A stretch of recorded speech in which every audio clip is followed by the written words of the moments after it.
A head and shoulders pattern implies the market is going to reverse and go the other direction if that pattern is truly that pattern. And it was. And introduced some ideas to me that price action itself creates these patterns because it reflects human nature. Human nature doesn't change. And there are some Okay. patterns that repeat over and over and over so often. If we study it, we can learn what likely happens next. And so the head and shoulders pattern is a well known pattern. And although it wasn't well known to me, I was just encountering it for the first time, but it got me interested in the idea that there are ways to make money where you can move a mountain with your finger, more or less. It's with extreme leverage, and it can be done safely. Like the misnomer is that you have to risk your house to make money as a trader. You risk all this money, you can't afford to lose it, and most people lose, so you're probably going to be worse off. Okay. That's not true.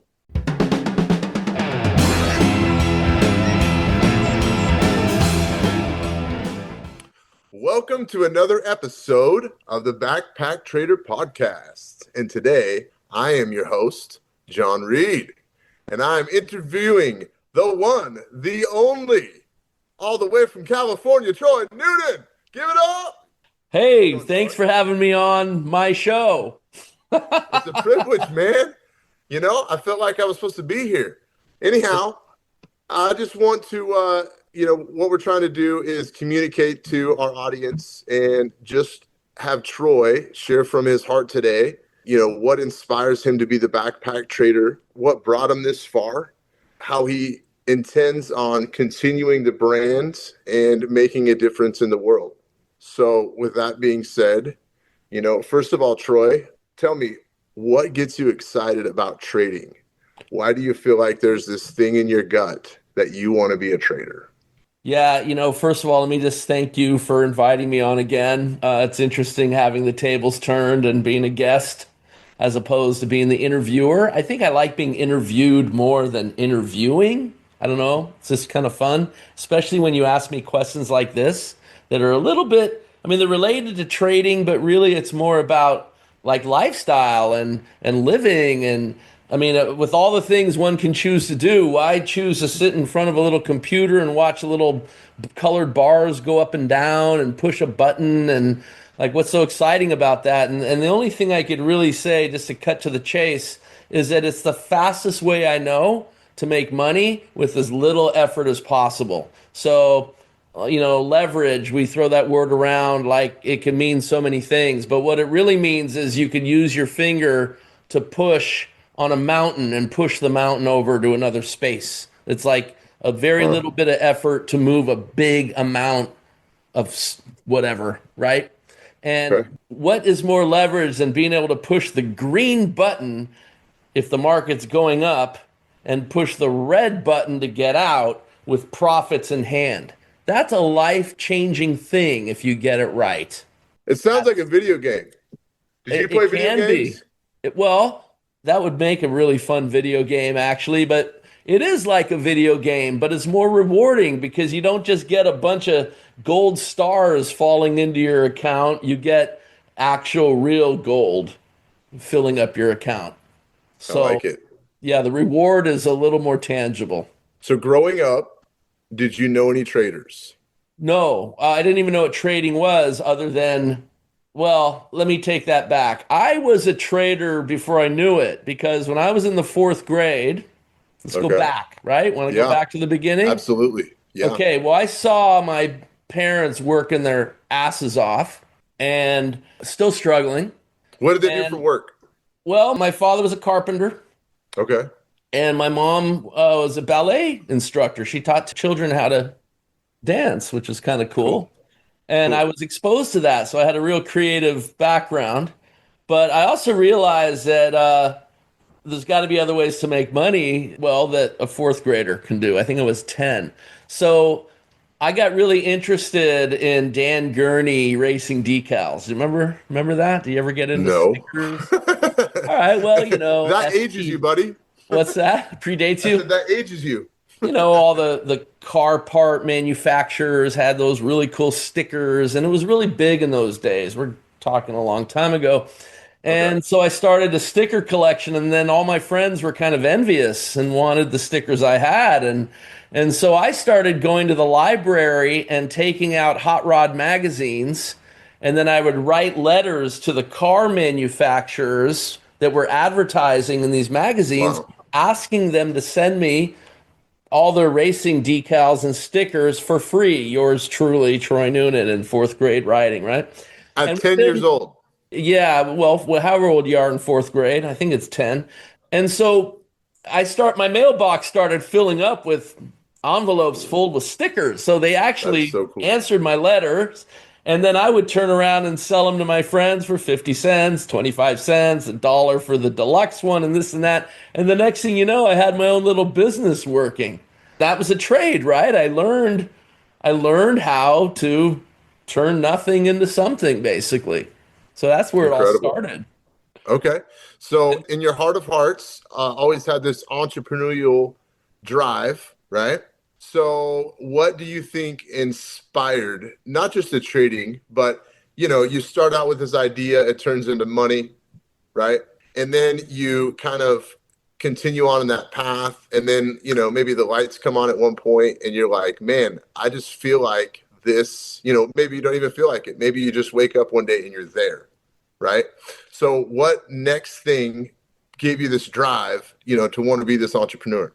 Well, when I was in college and as a young adult living on my own in the city, San Francisco in those days, again, my friends were working really hard. And I don't know if you knew what minimum wage in those days was, like $4.50 an hour or something like that. And I just couldn't see myself trading my time for money. I ended up starting another business on the side. I used to buy pizza sauce, the number 10 cans, the big cans by the case, but I would Right, buy the ones that fell off the forklift and were dented. And so I picked them up at a discount. And then I went around town and I started picking up restaurants as clients to sell them a discounted tomato product that they needed. I was their best friend because I would save them a couple dollars a case, which turned into hundreds, if not thousands of dollars a month. And the next thing you know, I had a business, but just right, like that by accident. So I was trading a physical commodity basically, except I was right. also doing all the work, which was stuffing a ton of, 2 tons of tomato product into a 1 ton pickup. Basically, I look like a low rider driving around town trying to That's awesome. push all That's these so cool. cases around. I have a funny story too. I had a client. His name was Steve the Greek, and he had this pizza and souvlaki 24-hour stop in the middle of San Francisco. And one day he ordered 50 cases of my dented pizza sauce, and I delivered it and I stacked it up really nice. And he was supposed to pay me cash on delivery. And then he said, "Come back in 3 weeks and I'll pay you." And I'm like, "No, I can't do that. I need the money now. I haven't even paid for the Right. product yet." And so Wow. he said, "Too bad." And so I ended up stacking all the pizza sauce in front of his door and blocked his entrance so no one can get in or out Oh of my his word. restaurant. How old are you there? 23, maybe? I That's don't funny. know. Young 20s. And so he was this old, wizened World War II survivor. He used to brag by showing the bullet holes in his body, how he survived in World War II. So he's this old, wizened hard ass, right? And so he's behind the counter and he looks at me, he has this glint in his eyes, and he kind of half smiles. And he goes like this. And I walked up to him and he pulls out a bowling ball's worth of cash out of his pocket. And he goes like that. Nice. And he goes, "I want the same order in 2 weeks." Wow. And so I went and I moved the cases over just enough that I could sneak out of the restaurant and squeeze out of the restaurant and left him to deal with it. And 2 weeks later, I brought him another order. He paid me right then on the spot, and we became great friends. But I learned an Yeah. important lesson in those days, too. So, where I'm going with this is I don't think that people just become a trader. Like you were No. saying, trading was part of your identity at 4 years old or fourth grade. And then you grow to it. And like, who looks at broken, tomato sauce cans and says, that's a business? Who does that? A trader, Yeah, I mean, right? a commodity is a commodity. It could be anything. Yeah. Widget, XYZ widget, whatever. Uh, the thing is what I realized is that I was never going to be happy trading my time for money, aka job. Right. I tried. The last job I had where I actually got a paycheck was running a drum center, a drum department in San Francisco in 1986. That was my last job that I actually had as a worker. Okay. And Why do you think, in coaching thousands of students, decades of time, why do you think people fall into the identity that they have to have a job? Why do people fall into the identity that they don't have the makeup to take a product and turn it into a value? Why do you think people have that brain malfunction, if you want to say? you know what? It's an interesting question. I hadn't contemplated much, but my initial response to that is similar to why most people lose at trading. It's because of Okay. risk and how you mitigate and handle risk. I like that. People get a job to mitigate risk. They got to pay their bills. They know if they show up for their job, they're going to get a paycheck, right? What they learn as time passes is that they end up with more month than money, and they end up working hard, but at the end of the month, they're like, well, living paycheck to paycheck, basically, because the world keeps getting more expensive and you keep wanting more things to make your life better, whatever reason you need more things, or things happen that you have to pay for, medical issues, or your rent gets jacked up, or who knows what, right? Your car breaks down, all these things are things that, oh no, I'm not making enough money now. Now what do I do? Second job? I mean, at some point, you run out of hours in the day and you still don't have enough, no matter what you do. And so for me, I recognize that early. And I didn't want that. That I'd rather have the risk of not getting paid at all, knowing Right. that if I do get paid, it's going to be 100 times more for the same amount of time, and then learning how to eliminate that risk and actually succeed. If you can't go through the front door, make a back door and walk through the back door. That's always been my Yeah. my concept. Is like I don't take no for an answer. I just find a way. Come on. It's about That's ingenuity.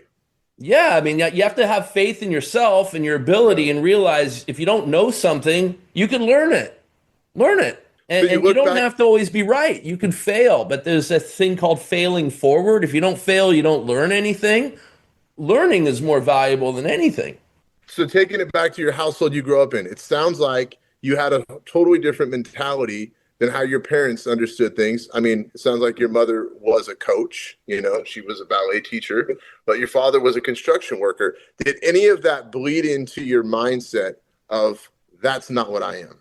Yeah, well, when I started working for my dad and I realized how hard he worked and how hard I had to work and how tired I was at the end of the day. And then when I Yeah. got paid, I'm like, oh, it's nice to get paid, but there's got to be a better way. I mean, one time when I got out of high school, I got a job working for the road crew of my town, and we were cutting all the weeds back from the road, and because where I lived, there was all kinds of, it was like in the country. And one Hmm. day I had to hop on top of this truck and pounce down on all the greenery that was getting pitchforked in that we were all hacking from the side of the road. It was a truck full of poison oak, and I'm jumping on top of the poison oak, and I got covered from head to toe. And if you've Oh ever man, had poison oak, you wouldn't so worst many times. you don't want that on your worst enemy, right? Yeah. Yeah. Oh yeah. Yeah, I I mean, I've probably had could it have all over sued my him and got face. rich if I knew any better for making me do that in the first place. But I realized then I don't want this life. Okay. That simple. Understood. All right. You have this compelling desire to take a product to market, turn it into value. You have this compelling desire to simplify the way that you do life. How did trading introduce itself to you? Okay, so I had a business in my late 20s. I think it was 27, 28 years old. Having your own business is pretty empowering, but I found I was working 10 times harder than any job because now I had 30 jobs. 30 jobs to run a Right. business. You know what I mean? I was working way harder. And though it was very satisfying, as it was a successful business, I found I was sleeping maybe 3 hours a night if I was lucky. And it was killing me. Wow. And I recognized that. One day I got a brochure in the mail It's like a life-changing event. I didn't realize it at the time. I look back on it as like it made me think about so much, especially when I reflect upon it now. What if Yeah. I threw it in the garbage like I do with most of my mail and didn't bother to look at it? Where would my life be today? And the Right. brochure showed me a price pattern with bars on a graph and a headline of how much money it made or whatever. And basically, it was a trend of gold. And we're talking in 1993, maybe? No, 91. It was 1991 when I got that brochure. And I looked at it and like gold was getting more and more expensive. And Gotcha. anyway, it was a trend of a commodity. And it showed this pattern that's known as a head and shoulders pattern, Okay. kind of like the background of the skyline is, if you look at it, it's a head and shoulders pattern. It's kind of, no one knows that, but it is. Anyway, a head and shoulders pattern implies the market is going to reverse and go the other direction if that pattern is truly that pattern. And it was. And introduced some ideas to me that price action itself creates these patterns because it reflects human nature. Human nature doesn't change. And there are some Okay. patterns that repeat over and over and over so often. If we study it, we can learn what likely happens next. And so the head and shoulders pattern is a well-known pattern. And although it wasn't well known to me, I was just encountering it for the first time. But it got me interested in the idea that there are ways to make money where you can move a mountain with your finger, more or less. It's with extreme leverage, and it could be done safely. Like the misnomer is that you have to risk your house to make money as a trader. You risk all this money, you can't afford to lose it, and most people lose, so you're probably going to be worse off. Okay. That's not true.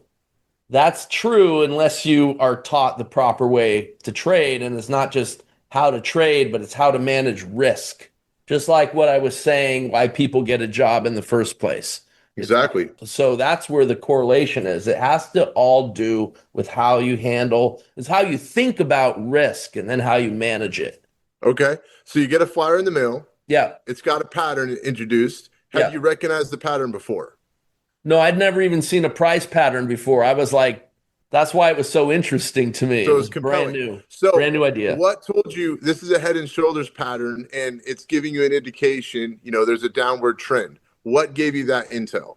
Well, the brochure itself explained it. Okay. So it literally showed the trend and how it went up and up and up and up and up and up and all the money that was made. And then it showed it's not going up anymore. It's trying to go up and it can't. Now it's making not higher highs, but lower highs. It Okay. can't. And so there weren't any more buyers. The buyers had run out, is what the story was being told by the image, Okay. by the graph itself, by that Gotcha. pattern. And since there's no more buyers, then the people that have it, in order to make money, they got to sell it. So now the sellers take over, and that's what pushes prices down, is when there's more sellers than buyers. So because the seller is trying to sell at the highest price, but there aren't any buyers. So they have to keep lowering the price in order to find the buyers. That's what makes price go down. So what's your next step? You get this brochure, it's giving you a downward indication. What do you do now? Well, I started learning. I got a book. Actually had a friend who I didn't realize he traded, and then we started talking, and he turned me on to some interesting information, and I just started learning. And in those days, it was before the internet. I mean, you literally could, I had my Macintosh SE with its 10 megahertz of power to take over the world with, right? The little screen and everything, the little box computer changed my life. But in those days, I subscribed to paper charts. So every Monday I'd receive my paper charts, and they would be charts of all different commodities in different categories: the financial commodities, the energies, the industrials, the just, meats, live hogs, feeder cattle, pork bellies, that kind of stuff, right? And every Monday I'd get my new charts. And then at the end of the day, Monday through Friday, I'd get the Wall Street Journal or the Investors Business Daily, and I would fill in the next day's worth of charts with the closing prices, the next day's prices on the chart with a pencil. I'd fill it in from the closing prices in the newspaper. And so then on Monday, the new charts would come. I ended up with a Got you. big old pile of charts in my closet. I wish I still had them actually. I That know. would be so cool. Yeah, no. Yeah, in those days, because now, I mean, you got the internet, you put it on and charts come up magically and instantly, and you could it does all the math for you. We didn't have paper charts doing math. We had to do the math with our protractor and our ruler and our Wow. calculator and our, right? And Yeah. so one day, as I'm filling my charts in, I noticed the head and shoulders pattern forming Ah. on a currency, on the British pound. The So British let me ask you pound. before you keep going with that head and shoulders pattern. I mean, did you lean into the first ad that you had ever seen and said, "Hey, as soon as I see this thing, I am going to, you know, get into that trade." You know, there were a lot of times when I wanted to take trades and I just didn't have the courage. You know, it was like Gotcha. Yep. no one was teaching me risk control. No one was teaching me. All I knew is that every little minimum price movement was a lot of money in those days for me. And I only had this small trading account that I opened up. And in those days, a discount broker commission was $50 a commission. And you had to Wow. call them on the phone. And that was half price to the regular $100 commission. And I was like, wow, I got a Wow. discount commission. But you had to make sure you're going to make enough money to cover those costs and make a profit.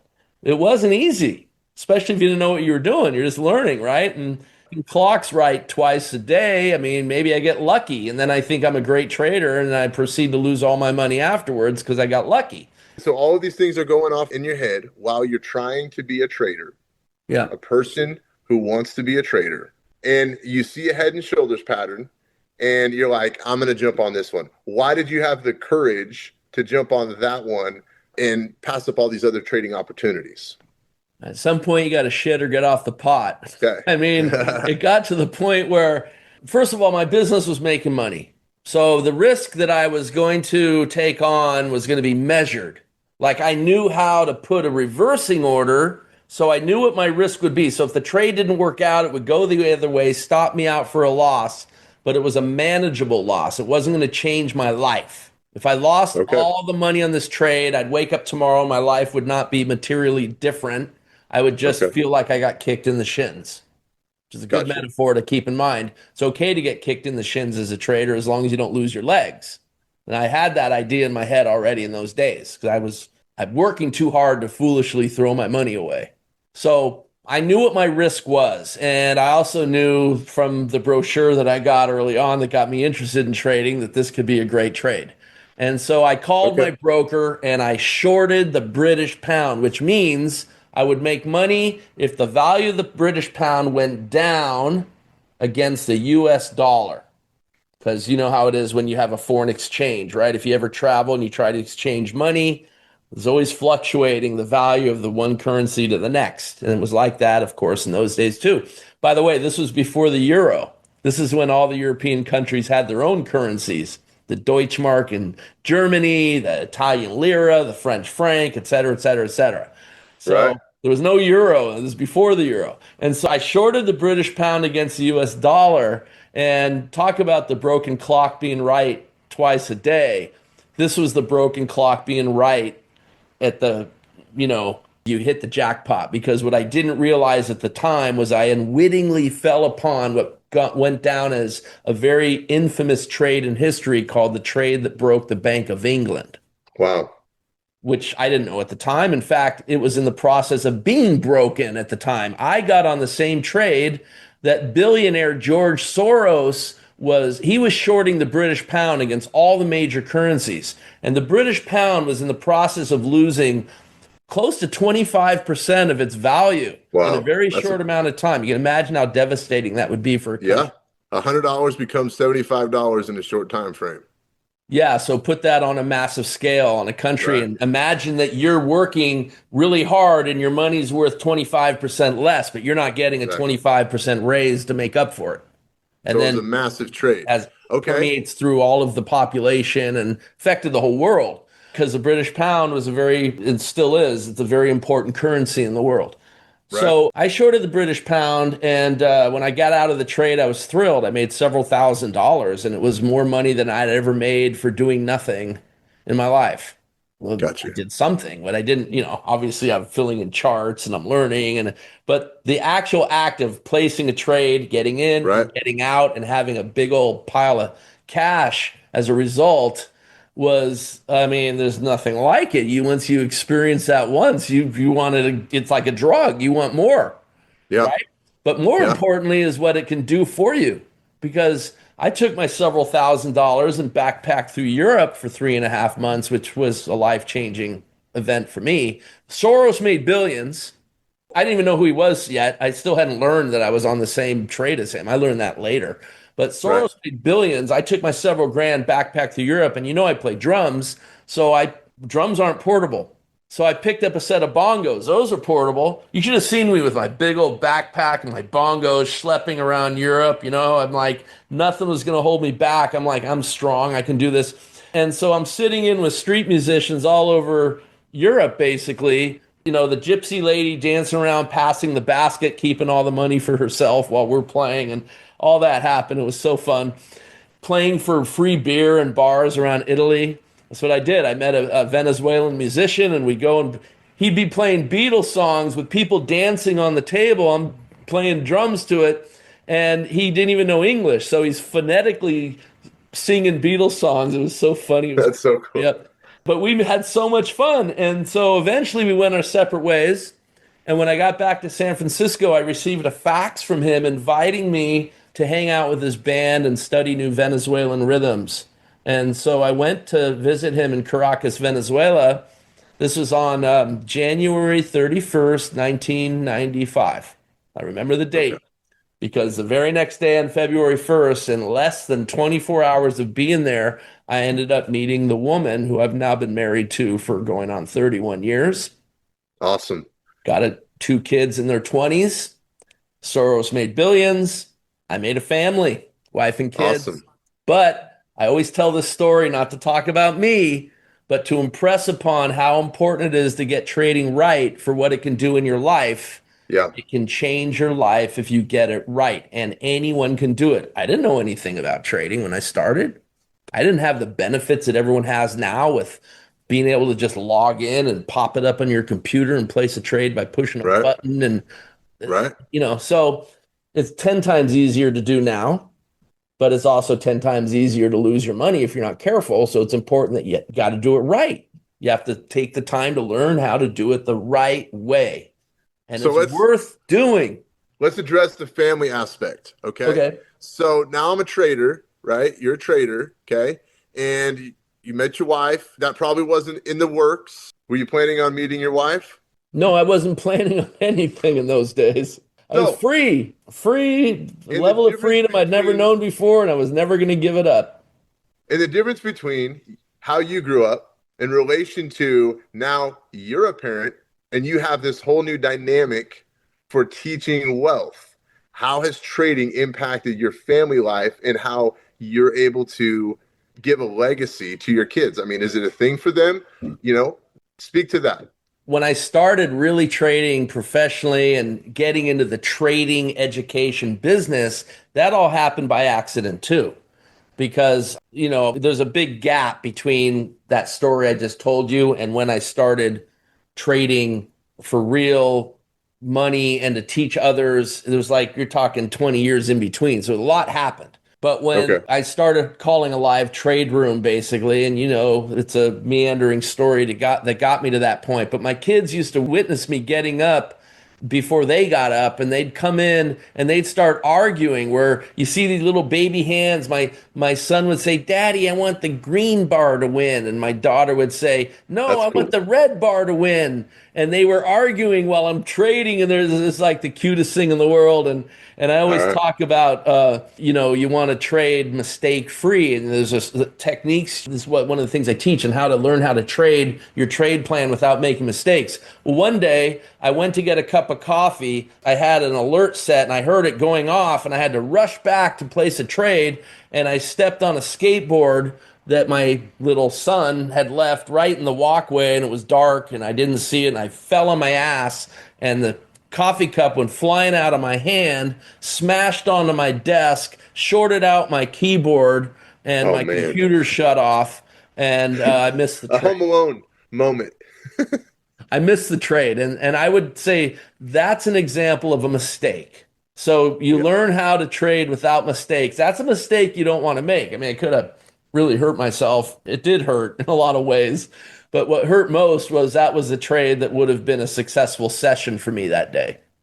Got So, you. and my kids, of course, what do they know? But to answer your question, both my kids now realize they could dream big. They could Yeah. think big. They could shoot for the moon. They'll hit the top of the trees. If you shoot for the top of the trees, maybe you hit the lowest branch, right? So you shoot high, even if you only get part way there, it's still going to be a lot higher than if you didn't shoot high, right? So they know they've learned at a young age to not put a ceiling over their potential. Yeah. That's probably the biggest lesson they learn because they see their friends, family, their friends and their dads and their moms or whatever. They're all going to work every day, and, Right.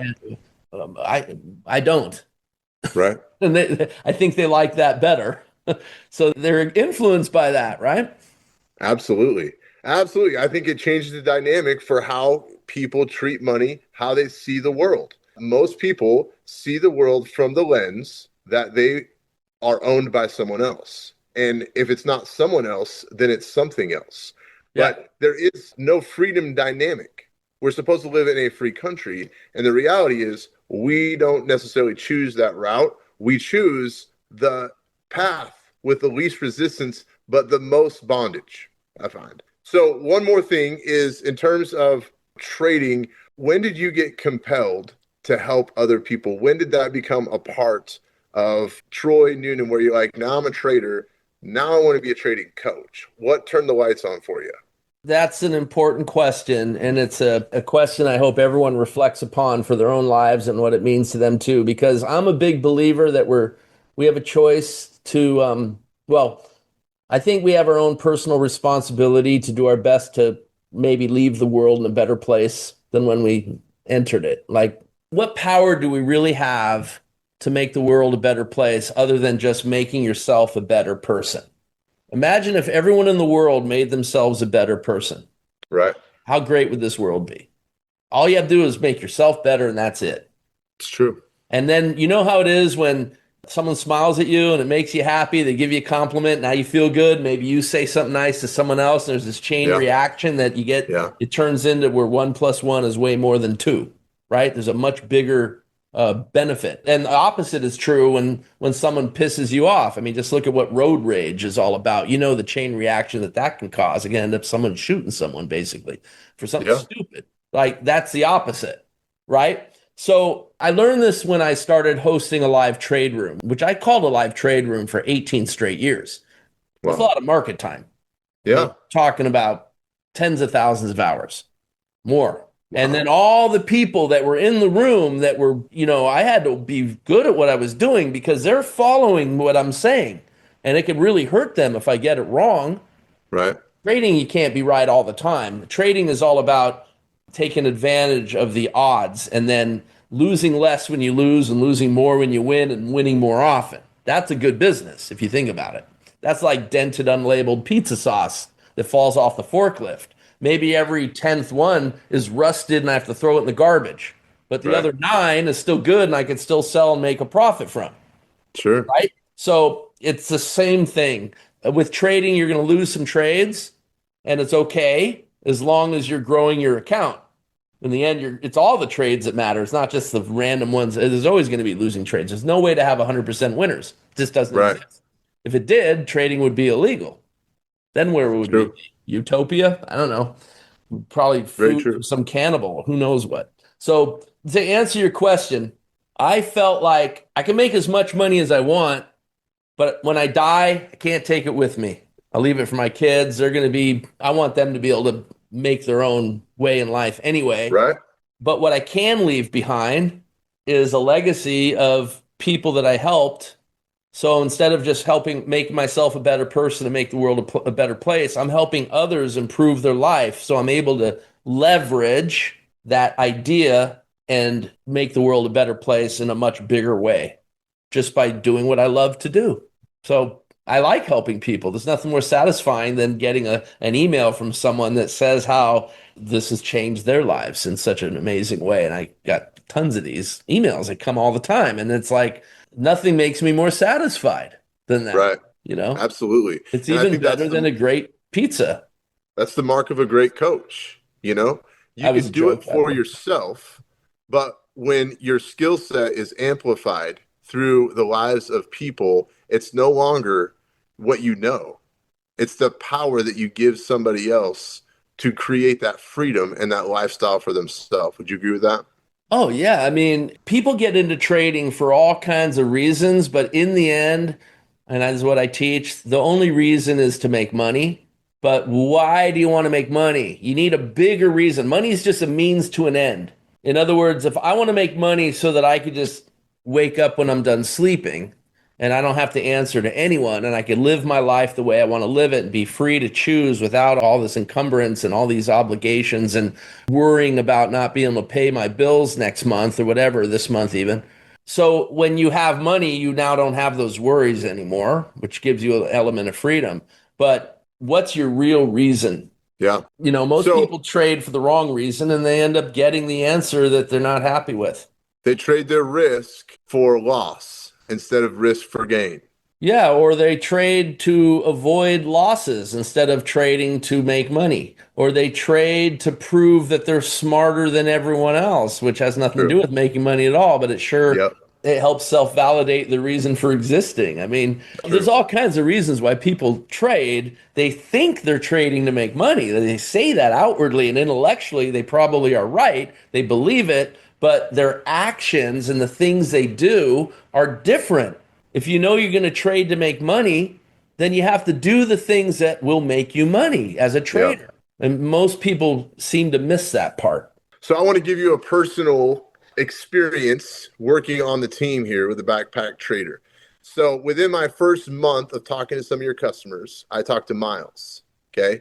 And at that time, you didn't really know who Miles was. You might have known him, but you didn't know when I mentioned him.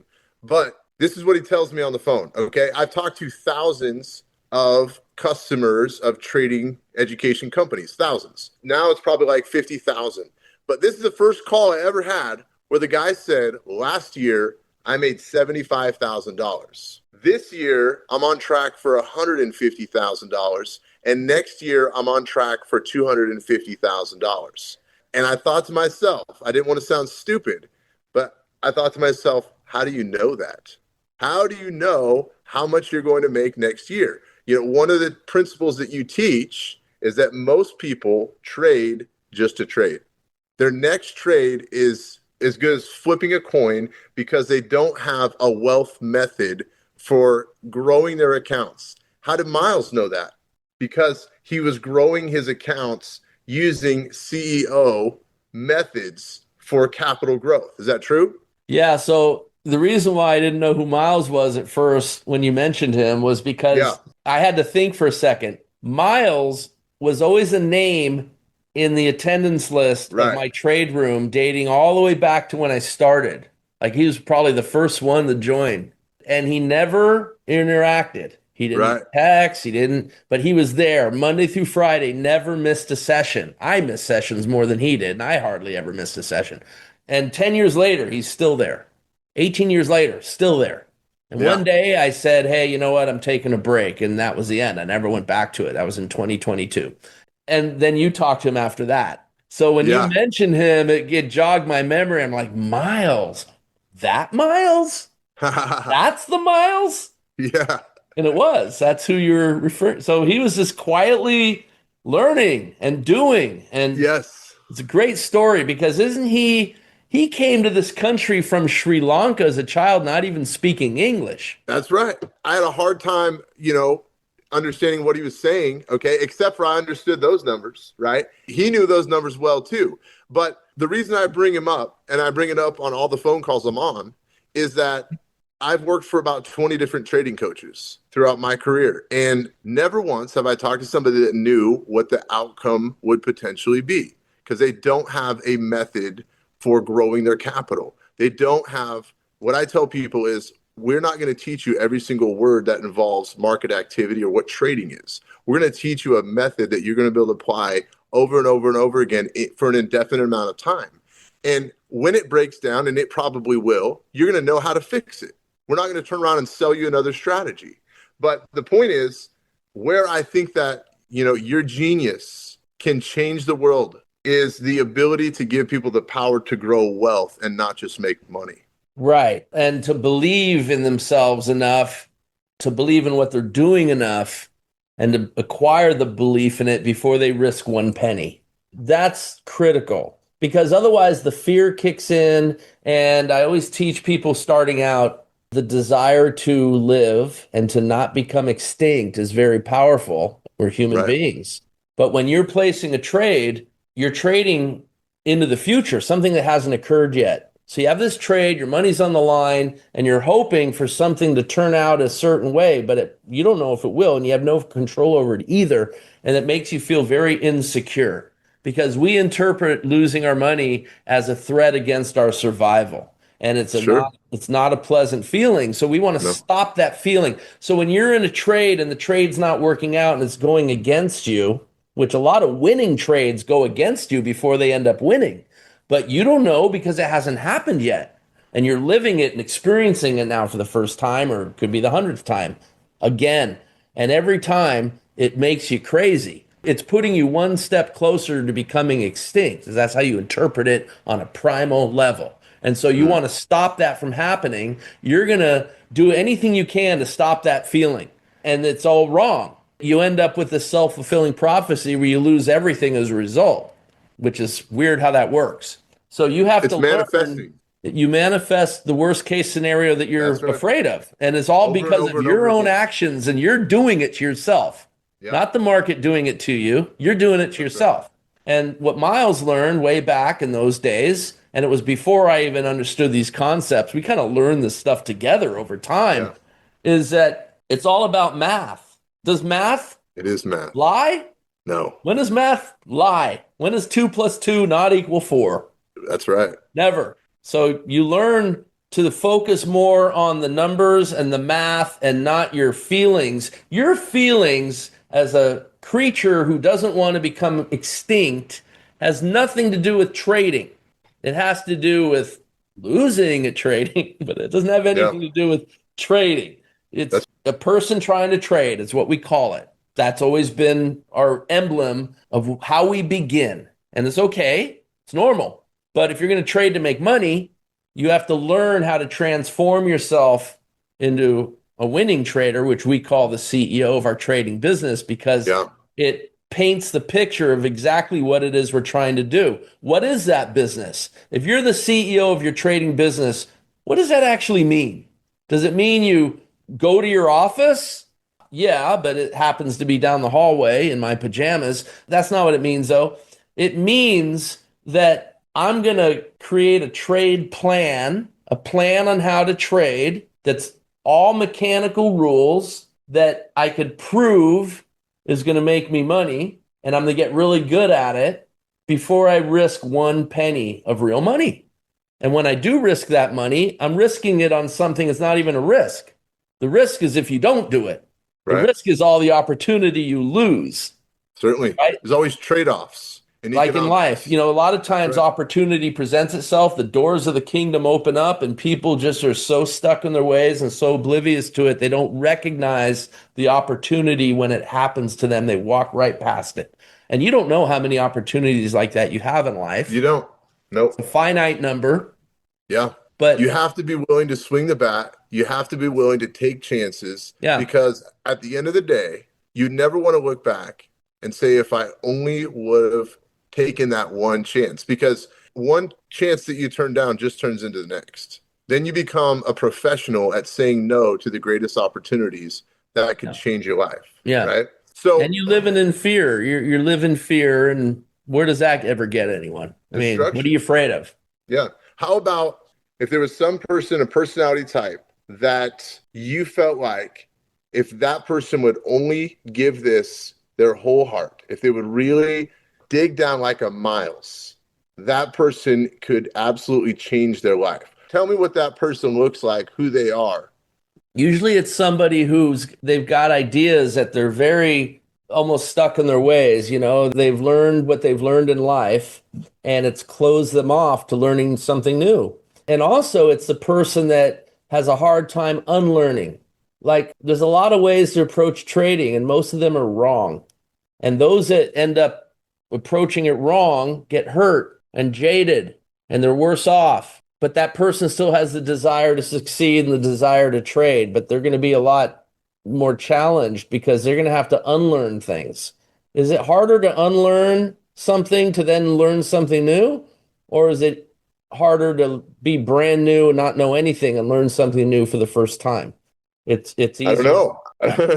Well, I think it's harder to unlearn something and then Yeah, learn something new instead of just being a clean slate, open-minded with the right teacher, with the right mentor, whatever, the right system and step-by-step process to learn from. You're better off learning from a clean slate, a blank point of view, so to speak, than having all these ideas that aren't even, you don't even know if they're true or not. You just know you're not ever getting the results you want or that you I think you. think that a person is ready to learn when they've had enough failure. When they've had enough what?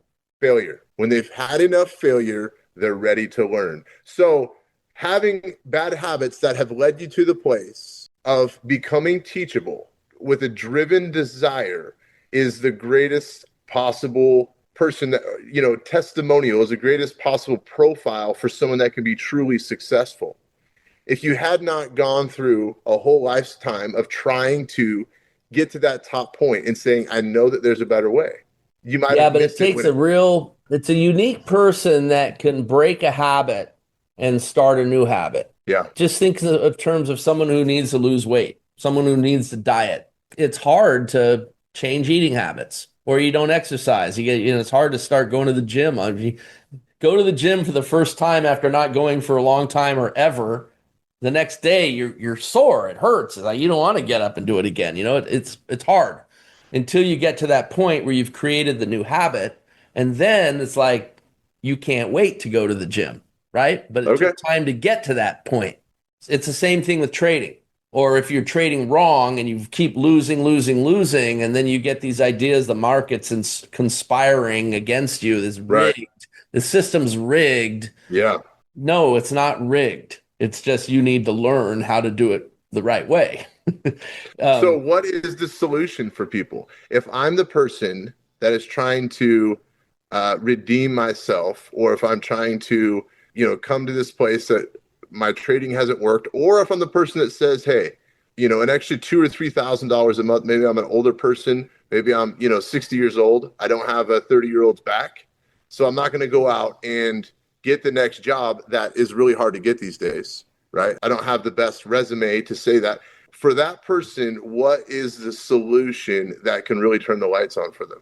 it starts with wanting it. It starts with being open-minded, and I don't want to give the obvious answer, which is join my program, but Well, why is your program the solution? because I have a system that will show them how to do it. I mean, it's a proven track record. It's called the Trade Plan Hacking Framework. It teaches you how to transform yourself from a person trying to trade into the CEO of your trading business step by step. It's not just concepts you shake your head yes to. We're not just shoveling smoke. They're things you actually do. Here's the thing, and I think you'll agree.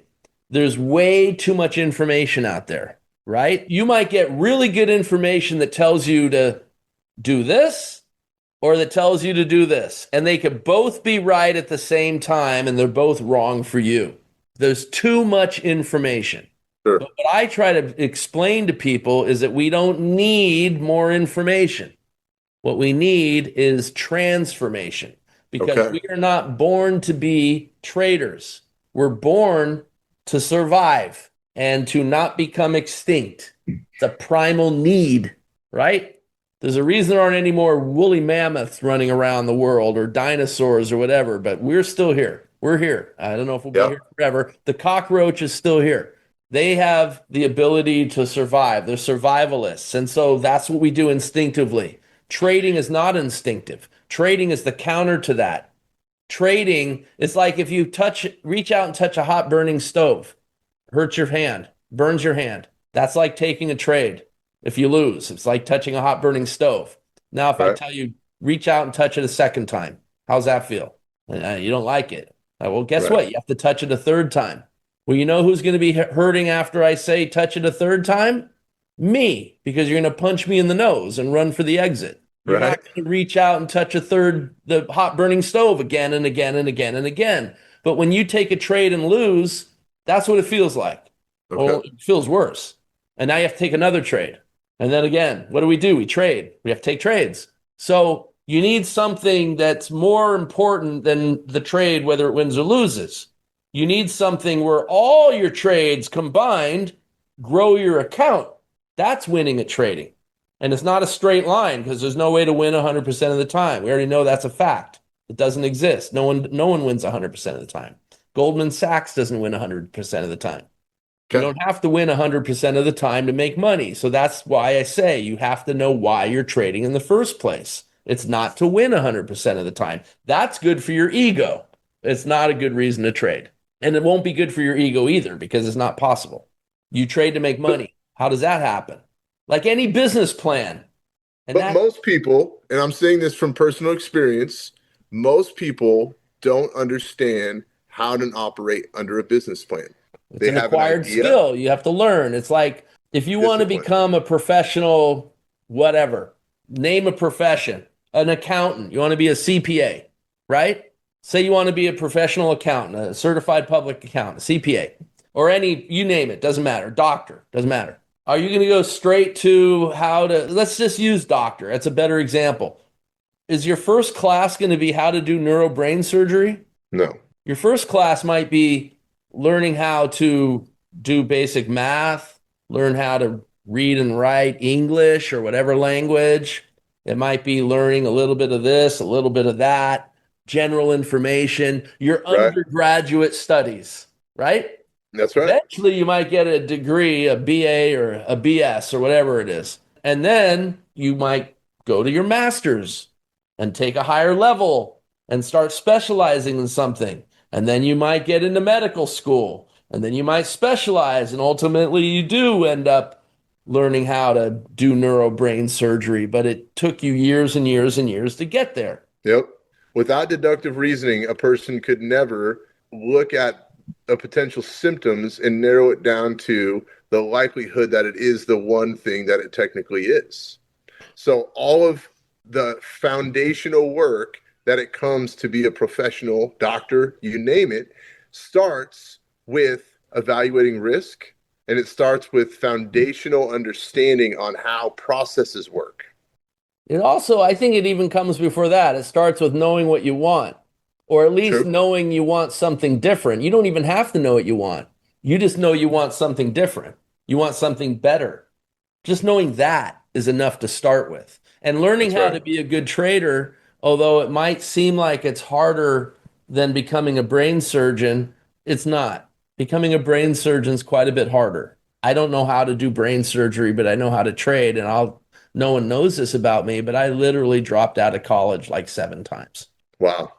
Yeah, I'm a professional college dropout. I dropped out 7 times. I have a degree in life. What could I I say? hear you. And I'm I proud hear of you. it. Look at the kids now graduating from school with all these worthless degrees that they'll never get a job now, especially with AI and it's everyone's anxiety now. That's True. all, you That's know. so true. It's Yeah. so Well, true. maybe I was ahead of my time. Trading is a skill you can take on the road. That's why backpack trading works, right? Yes. Have laptop, can travel. I'm in So, Portland, Oregon right now. I don't live here. I'm backpack trading. I'm here for other reasons, but I'm basically on the road on my trading computer right now. what is the 10-year vision for the backpack trader? How are you going to make the world a better place? If I help one person improve their life, I've made the world a better place. As it so happens, and you know this all too well, we've helped, I don't know, I hate to throw words around like thousands, Yeah, but we have helped thousands. definitely. And I've got hundreds and hundreds of testimonials that I've been saving ever since 2011. That's way more than 10 years. I've been doing this a long time. How do I look? What's the world look like for me in 10 years? Maybe I'm retired by then. I mean, I'm not a spring chicken anymore. I'm getting older, but my hope is that the business, my backpack trader company goes on and that I could pass the torch on to somebody that can do what I do and maybe even do it better. But if I'm helping people change their lives and make the world a better place, I'm at least living up to what I believe is my personal responsibility, something I've carried all my life, that I'm Yeah, doing my part to improve the world. absolutely. As we've talked on this topic about the growth of the company, obviously there are several factors that we need to improve in, but really where we would be satisfactory is if we actually had students that were running the company, that Well, they we were the have one ones. that's We have kind one, of yeah, following in my footsteps already, exactly, exactly. and But you interviewed at him. every level, having a fluid operation where not only do we have a successful company, successful traders, it's really the mark for trading success and for becoming your own version of the backpack trader. But we also have a vision of helping other people JV and become their own trading companies. And that would be the mark of a phenomenal brand, is someone that we are the McDonald's. And I don't mean that in a derogatory way, but we are the McDonald's for what it looks like to change the world through trading and empowering people's lives. That's a good metaphor or a good analogy, because there's a trade plan that we've been doing for years and years and years and years and years, right? Now who was one of my students who came in knowing absolutely nothing about trading. We should have invited him on to this episode. Would have been That pretty would have been cool. good. Our good friend Mike Giles, right? Came in knowing zero, and now he's calling a live trade room Monday through Friday, doing what I did 100 years ago. And now he's doing it. And it's amazing to watch how he's turned into this amazing trader. And he also is a great teacher. And he's Yeah. teaching people the Yeah. concepts that got him to where he is, that got me to where I was able to get to, the very stuff we teach in the program. And now he's doing it. And what's amazing to me is that it works. It just works. And I'm not having to do it. So, in a way, he's the next franchise. Yeah. That's the next location of McDonald's. I mean, and the trade plan is the same one, but it's someone else doing it. And there's other people listening to his every word now, learning the same thing, the same steps, the same process. So it's a good analogy, because it's like a hamburger, a trade plan, this widget, that widget. Yeah. It's just a matter of your point of view, I guess. Yeah, I agree. So, just to kind of cap it off, if you were to leave this earth and to have something written on your tomb, or the thing that people remembered you by, what message do you want to leave to the earth that this is the person that I am and this is what I tried to bring to the world? That's a good question. I never even thought about that. I never think about leaving the world. I always like think about life it. too much. I guess I would want it to say, here lies TJ. He helped a lot of people improve their lives, and in so doing, made the world a better place. All right. I guess. It's off the top of my head, but it sounds pretty good. Could be a lyric All to right. a song. I mean, honestly, what I want left on my tomb, this is what holds me accountable in life to always want to do the right thing, is that when it's all said and done, I want people to be able to say that John always tried to do the right thing. If that is the monument for my life, then I certainly need to live it. So, Well, if you have reflecting the back, misfortune of leaving this world before me, I will be your testimony to definitely put the exclamation point on that statement. I appreciate that. Well, let's wrap it up. It's been good hanging out with you, Troy, and I'm really privileged to be the person to interview on the Backpack Trader podcast. I've been talking about this since I first met you, that we needed to get this thing rolling, and we are rolling, so it's exciting, and I'm looking forward to helping more people with you. Yeah, and thank you so much. It's been a great honor being invited onto my own show as a guest. Thank you so much. All right, sir. Thank you so much. Have a blessed day, brother. Thanks for tuning in to The Backpack Trader with Troy Noonan. head to backbacktrader.com. We often give away excellent tools and trainings to help you trade smarter. Pick up the Day Trading Quick Start Guide or whatever high-value free resource is featured and take your next steps toward freedom.